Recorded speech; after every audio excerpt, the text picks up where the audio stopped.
ఆంధ్రప్రదేశ్ రాజధాని అమరావతిని వేసిన రాజధాని అని చెప్పి ఈ బుద్ధి లేని చెత్త ఛానల్ సాక్షిలో ఒక పెయిడ్ ఆర్టిస్టులతో మాట్లాడించడం ఇది ఒక దుర్మార్గమైన చర్య.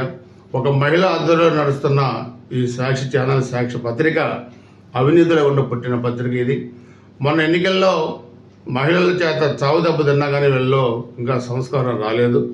ఎన్నికల ముందు కూడా అమరావతి మీద విషం చెమ్మి మహిళల పట్ల అసభ్యకరంగా పోస్టులు పెట్టిన వీళ్ళకి ఇంకా బుద్ధి రాలేదంటే ఈరోజు ఆంధ్రప్రదేశ్ ప్రజానికి వీళ్ళ పట్ల ఆలోచించాల్సిన అవసరం ఉంది.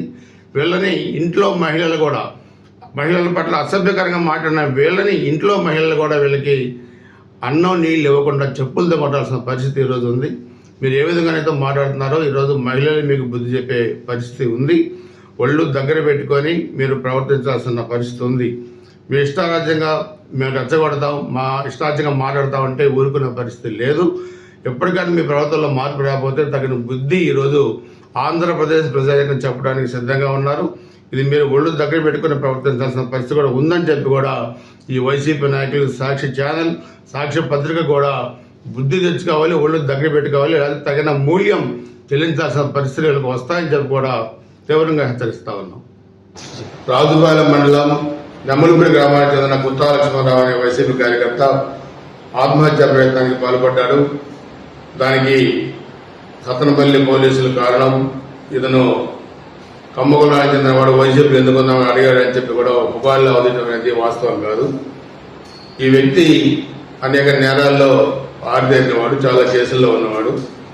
ఆర్థికంగా ఇబ్బందులు ఉండి అతను ఆ ప్రయత్నం చేశాడే తప్పితే దీనిలో తెలుగుదేశం పార్టీ కానీ సత్తనపల్లి డిఎస్పీ ఆఫీసు కానీ లేదా పోలీసులు కానీ ఎటువంటి సంబంధం లేదు.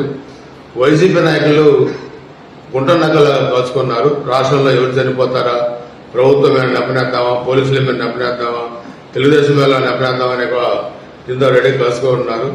ఇటువంటి శ్మశాన రాజకీయాలు చేయొద్దని వైసీపీ వాళ్ళని హెచ్చరిస్తా ఉన్నాం. దీంట్లో ఎవరు ప్రమేయం లేదని చెప్పి దీంట్లో స్పష్టంగా తెలియజేస్తా ఉన్నాం. కాబట్టి ఇతని చరిత్ర కూడా ఏంటో ఒకసారి పోలీస్ డిపార్ట్మెంట్ కూడా దీని మీద ఎంక్వైరీ చేసి దీన్ని వాస్తవాలు కూడా మనం ప్రజలకు చెప్పాల్సిన అవసరం ఉంది. ఈ వైసీపీ దురాఘాతాలను ఎండగట్టాల్సిన అవసరం ఉంది. ఇటువంటి గ్లోబల్ ప్రచారం ద్వారా పోలీసుల ఆత్మస్థైర్యాన్ని ఎవరు కూడా దెబ్బ తీయలేరని చెప్పి కూడా ఈ సందర్భంగా తెలియజేస్తా ఉన్నాం. రాజుపాలెం మండలం పెద్దనెమ్మిడిపూడి గ్రామానికి చెందిన లక్ష్మణ్ రావు అనే వైఎస్ జగన్మోహన్ రెడ్డి గారి అభిమాని, కేవలం అభిమాని, పాపం క్రియాశీలంగా ఉంటాడని తాను ఒక కమ్మ కులానికి చెందిన వ్యక్తిని సత్తెనపల్లి పోలీస్ డిఎస్పీ ఆఫీసుకి పిలిచి ఇష్టం వచ్చినట్టు తనని ఎంత అగౌరవపరిచేటట్టు తిట్టారంటే భరించలేని స్థితిలో తాను సూసైడ్కి అటెంప్ట్ చేశాడు. ఆ దేవుడి దయవల్ల అతని ప్రాణాలు నిలబడాలని కోరుకుంటున్నాం. ఈరోజు ఐసీయూలో ఉన్నాడు, పిడుగురాళ్ల హాస్పిటల్లో. తక్షణమే దీని మీద ప్రభుత్వం ఆ అధికారుల మీద చర్య తీసుకోవాలి. ఇటువంటి ఘటనలు పునరావృతం కాకుండా చూడాలి. ఇంకనైనా ఈ రెడ్ బుక్ రాజ్యాంగాన్ని ఆపండి, అంబేద్కర్ గారి రాజ్యాంగాన్ని పాటించండి, లేకపోతే ఆంధ్రప్రదేశ్ అల్లకల్లోలం అవుతుంది. గుర్తుపెట్టుకోండి, ఎన్ని రోజులు ఈ కులం, మతం దీని మీద ముసుగులో మీరు ఈ చెత్త పనులు చేస్తుంటారు. కమ్మాస్ వైఎస్ఆర్సీపీలో ఉండకూడదా? జగన్మోహన్ రెడ్డి గారి అభిమానులు కాదు. అభిమానం అనేది ఎవరికైనా ఉండొచ్చు, అది మనసు నుంచి కలిగే ఒక ఆకర్షణ వంటిది. ఇటువంటి ఘటనలు మరొకసారి పునరావృతం కాకుండా ఈ ప్రభుత్వం చర్యలు చేపట్టవలసిందిగా వైఎస్ఆర్సీపీ పార్టీ డిమాండ్ చేస్తుంది. తక్షణమే ఆ కుటుంబానికి వైఎస్ఆర్సీపీ పార్టీ, మేమందరం నాయకులు అన్ని విధాలుగా అండగా ఉంటామని తెలియజేస్తున్నాం.